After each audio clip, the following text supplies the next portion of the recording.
ओम नमस्ते जी। हमारे पास आज ऋग्वेद के चौथे मंडल के 48वें सूक्त का दूसरा मंत्र है। इस सूक्त का देवता आपका वायु है, अर्थात कहीं न कहीं जो है इस सूक्त में जितने भी मंत्र आए हैं उनमें कहीं न कहीं आपके जो है वायु के गुणों का वर्णन है या वायु से शिक्षा लेने का वर्णन है कि वायु के क्या क्या गुण हैं, वायु कैसे कार्य करती है, उसको जान करके हमको भी उसी के समान कार्य करना चाहिए। जैसे जो लोग जैसा मित्र बनाते हैं, तो जैसे मित्रों की जो लोग संगति करते हैं, अर्थात किसी का मित्र अच्छा है किसी का बुरा है, तो दूसरे लोग अनुमान लगाते हैं कि इसका मित्र अच्छा है तो इसके अंदर अच्छे गुण आ रहे होंगे। मित्र बुरा है, अगर किसी का मित्र बुरा है तो उसके अंदर बुरे गुण आ रहे होंगे। उसी तरह जो योगी लोग हैं, जो नित्य उपासना करते हैं ईश्वर की, वो ईश्वर का ध्यान करते हैं, तो उनके अंदर ईश्वरीय गुण अर्थात ईश्वर का, भाई जैसा ईश्वर है, ईश्वर कैसा है, ईश्वर आपका क्या है, निराकार है, सर्वत्र व्याप्त है और दयालु है, अजन्मा है, महाशक्तिशाली है, सर्वज्ञ है, सृष्टि का पालक है, सृष्टि का रचयिता है। और ईश्वर आपका क्या है, परोपकारी है और न्यायशाली है, न्याय करने वाला, पक्षपाती नहीं है। तो जो लोग ईश्वर का ध्यान करते हैं अर्थात योगाभ्यास कैसे, प्राणायाम करके, प्राणायाम से मन को वश में करते हैं। मन को वश में करने से हमारी जो इंद्रियां हैं, 10 इंद्रियां, वो वश में होती हैं। इंद्रियां वश में होने से मन की चंचलता दूर होती है। मन की चंचलता दूर होने से जो है ध्यान अच्छा लगता है। जब ध्यान अच्छा लगता है तो उसको हृदय में, परमात्मा में उसको लगाइए। जब वो ध्यान लगने लगता है अच्छे से, तब वो योगी जो है, जो परमात्मा को चाहने वाला है, वो परमात्मा से योग करने वाला मनुष्य, वो फिर वहाँ पर परमात्मा का वो चिंतन, उसके गुणों का वर्णन करके उसका बखान, उसकी स्तुति करता रहता है। तो परमात्मा में जो मन लगाता है तो स्वभाव से ही है कि उसके अंदर, जैसे चुंबक के समीप लोहे को रखिए तो लोहा जो है चुंबकत्व उसमें आ जाता है। जब वो चुंबक से दूर चला जाता है तो कुछ क्षण तक रहता है, फिर वो लोहा ही हो जाता है, चुंबक उसमें से गुण चला जाता है। वैसे ही जब परमात्मा के समीप कुछ देर आ पाएंगे तो उसके आनंद में मग्न हो जाएंगे। जब फिर आप मोह माया में, संसार में पड़ जाएंगे तो फिर आप परमात्मा से दूर हो जाएंगे। समुद्र में जितनी गहराई में मनुष्य जाता है तो उसको उतना ही रत्न, स्वर्ण, सोना, चांदी उसको मिलता है। जैसे ही समुद्र से वो बाहर आ जाता है उसके हाथ में कुछ नहीं रहता है। तो ये समुद्र में गोता लगाने के समान ही योगियों की दशा होती है। योगी लोग हृदय हमारा समुद्र हो गया, उसमें वो ध्यान करते हैं, वहाँ वो परमात्मा से साक्षात्कार करते हैं। तो फिर बाहर आ जाते हैं संसार में, अंदर से फिर अंतर्मुखी और बाह्यमुखी। अभी हम लोग बाह्यमुखी हैं, जब ध्यान लगाते हैं तो अंतर्मुखी हो जाते हैं। तो अंतर्मुखी बाह्यमुखी ये दशा होती है एक। तो अंतर्मुखी योगी लोग अंतर्मुखी अंदर जाके अपना वो ईश्वर का ध्यान करते हैं। तो उस मनुष्य को अब वायु से भी कैसे योगाभ्यास हो उसका आगे इसी वीडियो में आपको बताएंगे।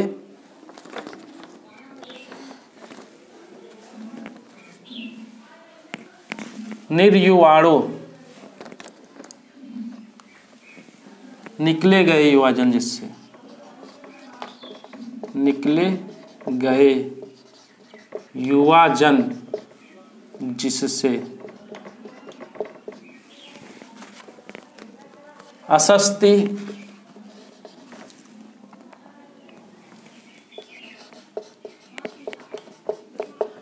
अहिंसा का आचरण करते हैं, अहिंसा का आचरण करते हैं। नियतवा, नियम में युक्त, नियम युक्त जो वायु है, नियम युक्त वायु इंद्र सारथी, अर्थात जिस वायु का सारथी आपका इंद्र है। इंद्र है आपका। इंद्र का अर्थ होता है ऐश्वर्य देने वाला, ऐश्वर्य देने वाला, अर्थात सूर्य,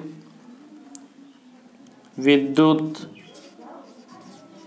विद्युत जो बिजली है, विविध प्रकार के आज घरों में बिजली का प्रयोग होता है और विविध प्रकार के यंत्र इससे बनते हैं, ये ऐश्वर्य देने वाला है। सूर्य, विद्युत और अग्नि, अग्नि का इंडस्ट्री में यूज होता है, इन सब का इंडस्ट्री में यूज होता है। और सूर्य के किरणों से कई तरह के यंत्र यंत्रों में इनका प्रयोग होता है। अग्नि से कई तरह की टेक्नोलॉजी में अग्नि का यूज होता है। ये तीनों जो है ऐश्वर्य देने वाले हैं, इसलिए इन तीनों को इंद्र कहा गया है। इनको इंद्र सारथी, अर्थात इनको नियम से चलाने वाले के समान। सूर्य, विद्युत, अग्नि, इनको नियम से वायु चलाता है। इस मंत्र में बताया गया सूर्य जो इन सबके, सूर्य जैसे हमारा जो सन है, सन भी तो रोटेट कर रहा है, आपका सूर्य भी चक्कर लगा रहा है, तो वायु के उसके आसपास क्या है, एयर है, एयर के चारों तरफ अपना क्या है, वो चक्कर लगा रहा है। तो कहने का तात्पर्य है कि सूर्य हो या विद्युत हो या अग्नि हो, इनको चलाने वाला, इनको नियम में रखने वाला वायु है। इस पर वैज्ञानिकों को और रिसर्च करना चाहिए कि वायु कैसे इन सबको प्रभावित करती है।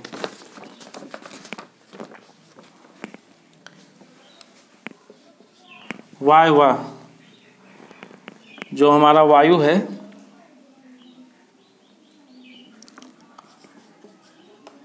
वायु व राजा, उसके गुण के समान। चंद्रेण,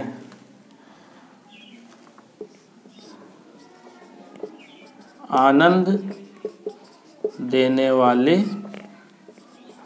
सुवर्ण,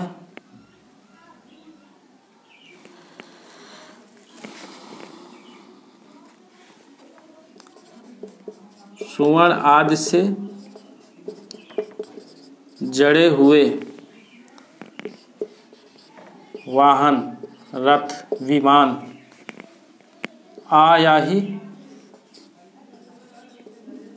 आइए, रथ से आइए। सुतस्य का अर्थ आपका है जो उत्पन्न हुए रस पीतिये से पान कीजिए। मंत्र में बताया गया है कि जो नियम से युक्त वायु है वो आपका सूर्य, विद्युत, अग्नि को नियम से चलाता है, अर्थात अग्नि, वायु ना हो तो अग्नि प्रज्वलित नहीं होगी और अग्नि को दिशा देने वाला वायु ही है। तो उसी के समान, वायु के समान जो राजा लोग हैं, वायु के अर्थ राजा भी है, तो जो राजा लोग हैं वो लोग भी क्या करते हैं, प्रजा को अपने नियम से चलाते हैं, अर्थात निकले गए युवाजन जिससे, किससे, राजा से। राजा क्या करता है, जो राजा नियम से, जो भी उसकी प्रजा है उनको जब नियम में रखता है तो वो लोग क्या, अहिंसा का आचरण करते हैं, अर्थात राजा के द्वारा नियम में रखे गए मनुष्य लोग, अर्थात राजा जब उन पर कानून लगाता है तब मनुष्य लोग अहिंसा का आचरण, अर्थात नीति से आचरण करते हैं, नीति से चलते हैं। किस प्रकार, जैसे हमारा वायु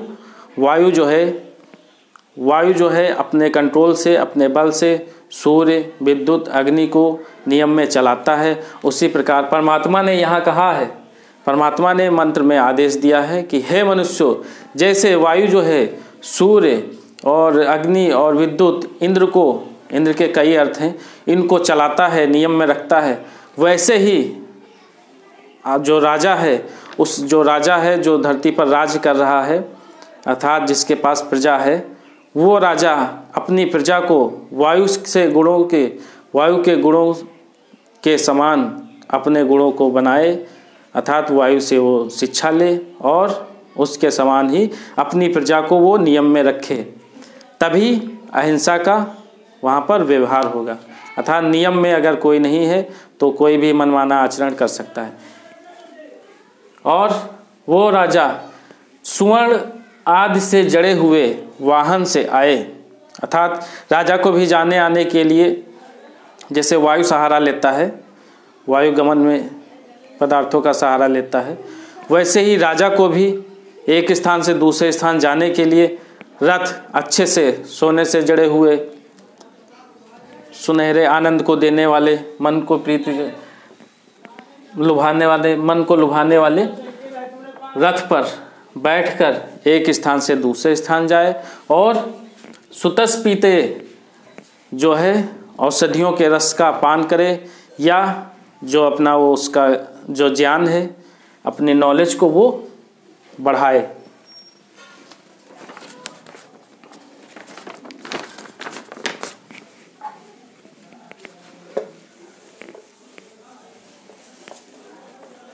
इस सूक्त में वायु से राजा आदि के गुणों का वर्णन किया गया है।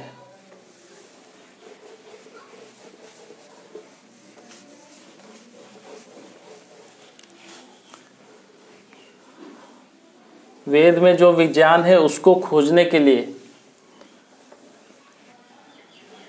मंत्रों के कई अर्थों पर विचार करना पड़ता है, अर्थात आदि दैविक, आदि भौतिक, आध्यात्मिक, आध्यात्मिक में परमात्मा से संबंधी अर्थ, और आदि दैविक में देवताओं से संबंधित, और भौतिक में संसार से संबंधित।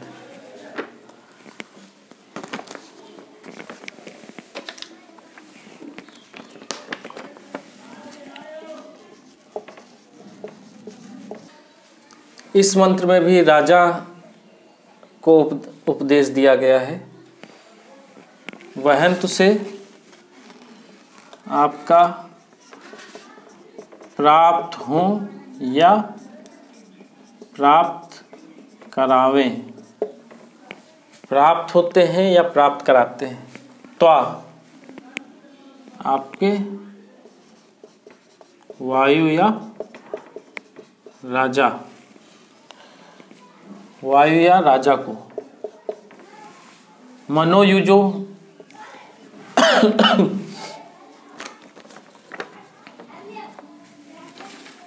मन से ब्रह्म, मन से ब्रह्म का योग करने वाले, युक्तासो, युक्तासो से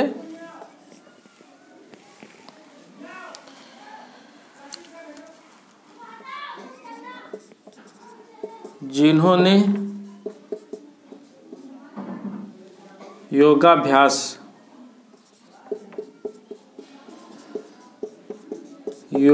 योगाभ्यास किया वे,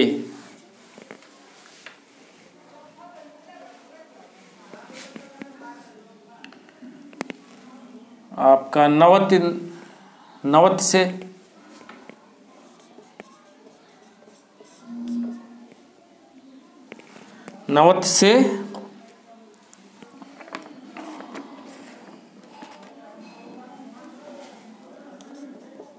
नौ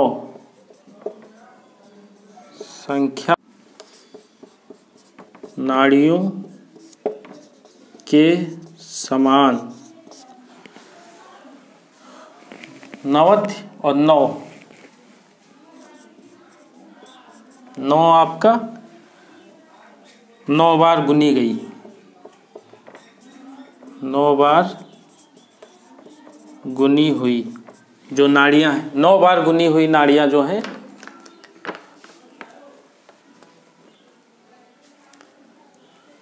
अब इस लाइन का अर्थ देखेंगे कि प्राप्त हो या प्राप्त कराएं वायु या राजा, और मनोयुजो मन से जो ब्रह्म अर्थात परमात्मा का जो योग करने वाले हैं, अपने मन को परमात्मा में जो लीन करते हैं उन राजाओं को प्राप्त होता है। क्या प्राप्त होता है? युक्त आसो, और जिन्होंने योगाभ्यास किया है उनको जो 9 संख्या से युक्त नाड़ियाँ हैं, 9 संख्या से युक्त अर्थात शरीर के जो पदार्थ हैं, शरीर में जो नाड़ियाँ हैं और जो 9 बार गुनी हुई हैं, 9 बार आपस में गुनी हुई जो नाड़ियाँ हैं, उनको जो है प्राप्त योगाभ्यासी जो योगी लोग हैं वो शरीर के अंदर के पदार्थों का साक्षात करते हैं, अर्थात उनका वो दर्शन करते हैं।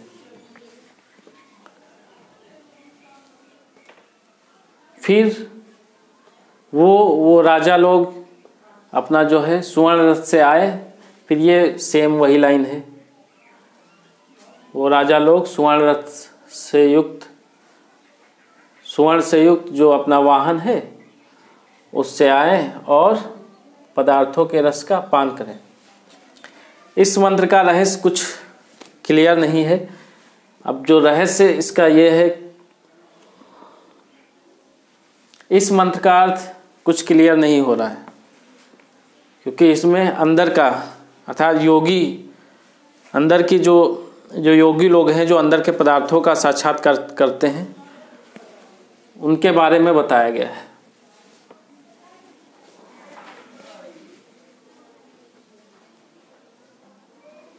इस मंत्र का अर्थ कुछ स्पष्ट नहीं हो रहा है, क्योंकि ये एक भाई प्रैक्टिकल का विषय है।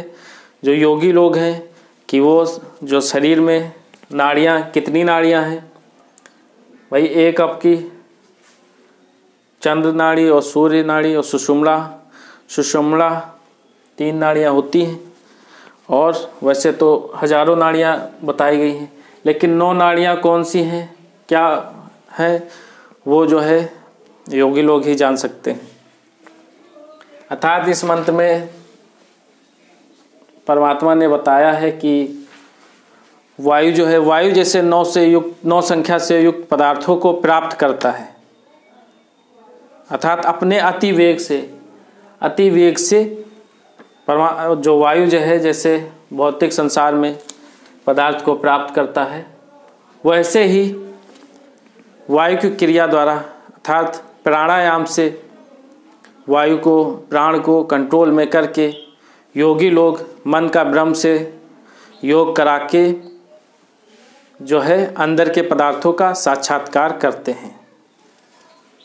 वायवा चंद्रेण रथेन याहि सुतस्पीते, वो राजा लोग अपना जो है स्वर्ण युक्त रथ से आए और रसों का पान करें। इस पर आप सब लोग चिंतन कीजिएगा कि वो रस कैसा है, कैसे पान करना है, और ये एक योग विद्या है, तो ये प्रैक्टिकल अगर योगी लोग ही इसके बारे में अच्छे से बता सकते हैं।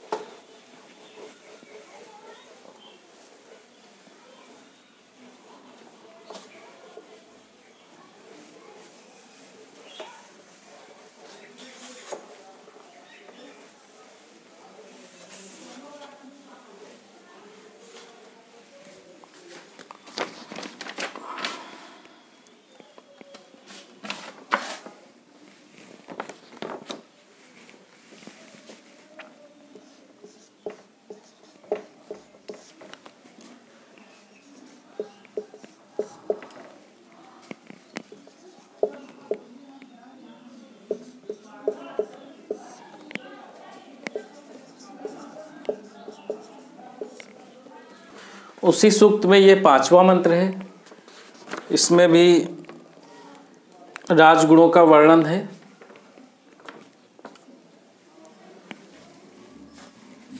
वायु से आपका वायु व राजा, सतम से असंख्य, असंख्य को हरिणा से मनुष्यों को,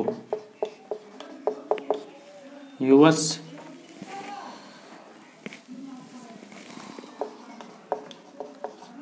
कर्मों के बीच प्रेरणा देने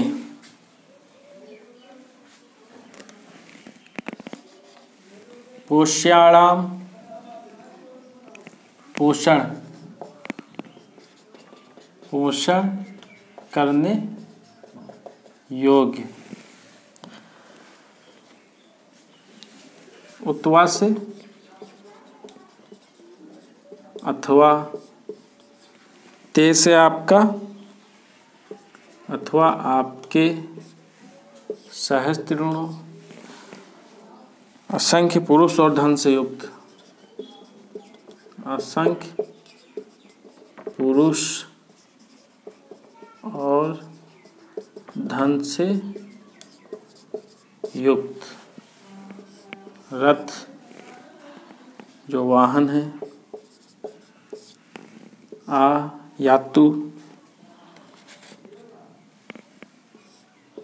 सब ओर से प्राप्त हों सब ओर से प्राप्त हों पाजसा बल से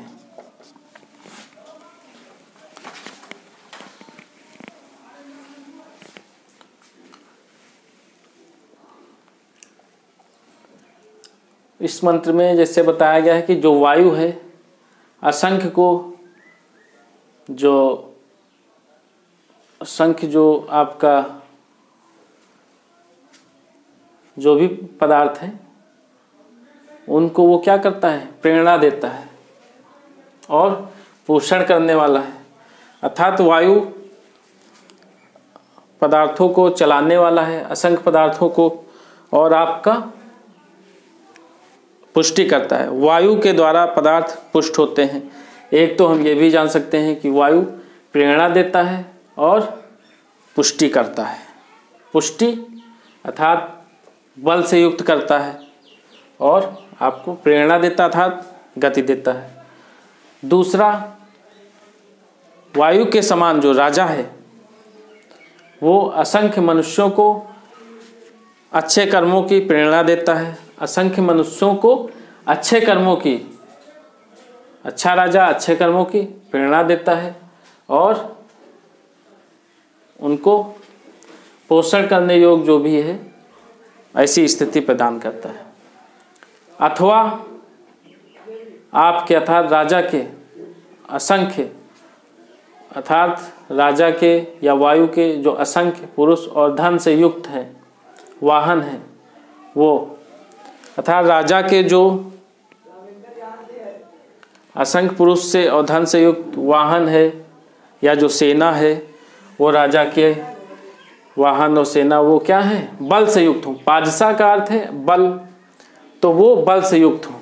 ऐसे ही वायु जिनके माध्यम से आता है, वायु जिनके माध्यम से आता है वो वायु भी बल से युक्त हो और वायु के ही गुणों को जान के राजा को भी अपने कर्म अर्थात वायु, अग्नि, सूर्य, जल, पृथ्वी इनके गुणों को जान के राजा को भी अपने कर्म वैसे ही करने चाहिए। जैसे पंचतंत्र की कहानियों में जंगल के जो भी जानवर हैं उनको स्टडी करके कि उनका व्यवहार कैसा है, तब उससे जो है बच्चों के लिए शिक्षा दी गई कि जैसे जो भी शेर और इन सब का व्यवहार है उसके समान अपना व्यवहार को। तो वो सब पंचतंत्र की रचना करने वाले लोगों को प्रेरणा मिलती है वेदों से ही।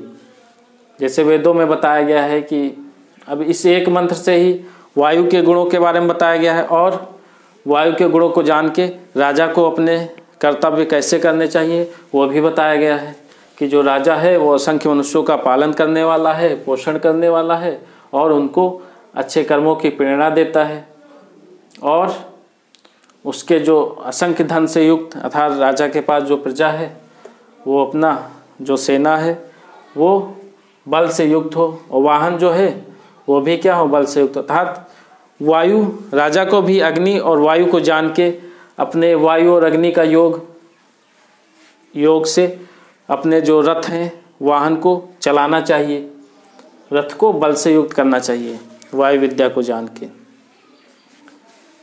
आज की वीडियो में इतना ही। अगली वीडियो में हम वायु के और गुणों के बारे में जानेंगे।